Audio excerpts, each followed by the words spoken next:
Stand up comedian प्रणित मोरेवरती गुन्हा दाखल करण्यात आला आहे। 370ची बिर्याणी संदर्भात जी शेरेबाजी झालेली होती त्यावरून आता प्रणित मोरेवरती गुन्हा दाखल झालाय। महिलांसंदर्भात अवमानकारक कंटेंट प्रसिद्ध केल्याचा त्याच्यावरती आरोप आहे।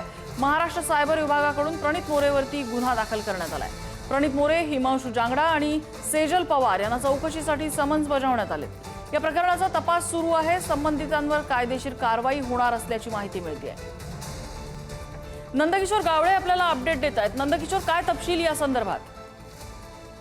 नक्कीच खरं तर या तिघांचे म्हणजे प्रणित मोरे आणि हिमांशू जागरा, डॉक्टर सेजल पवार या तिघांचं आणखी काही जणांना जे आहे ती चौकशीसाठी नोडल सायबर सेलनं जे आहे ते बोलवलेलं आपल्याला पाहायला मिळतं। या तिघांविरुद्ध सुद्धा सायबर पोलीस ठाण्यात वेगवेगळ्या कलमांतर्गत जो गुन्हा आहे तो दाखल करण्यात आलेला आपल्याला पाहायला मिळेल।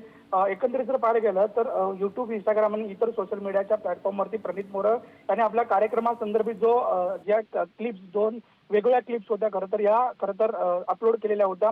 हिमांशू जागरा यांनी डेटवर खर्च केलेल्या पैशांच्या बदल्यात शारीरिक संबंधाचा हक्क असल्याचे सूचित करणारी टिप्पणीचा जो आहे तो आरोप जो आहे तो या संपूर्ण तक्रारी दरम्यान करण्यात आलेला आहे। तर महिलांचा अवमान करणारी आणि संमती व सन्मान सारख्या गंभीर गुन्ह्यांचं किरकोळकरण करणारी विधाने केल्याचा सायबर सेलचा जो आहे तो दावा आहे आणि या संदर्भात जो आहे तो गुन्हा दाखल करण्यात। तर दुसरा जे प्रकरण आहे ते सेजल पवार, मृत पुरुषांचे मृतदेह आणि वैद्यकीय शिक्षणासाठी वापरल्या जाणाऱ्या कन्व्हेन्शन, अश्लील आणि अवमानक टिप्पणीचा जो आहे तो आरोप जो आहे तो सायबर सेलने केलेला आपल्याला पाहायला मिळतं। त्यामुळे 2 वेगवेगळ्या क्लिप आहेत। या 2 वेगवेगळ्या क्लिपच्या आधारे नोडल सायबर पोलीस जे आहे, सायबर सेल आहे, त्याने ह्या तिघांविरुद्ध जे आहे ते गुन्हा नोंद करण्यात आलेला आपल्याला पाहायला मिळतात आणि लवकरच या तिघांना चौकशीसाठी सुद्धा हजर करण्याचे समन्स जे आहे ते पाठवल्याचं आपल्याला समजतंय।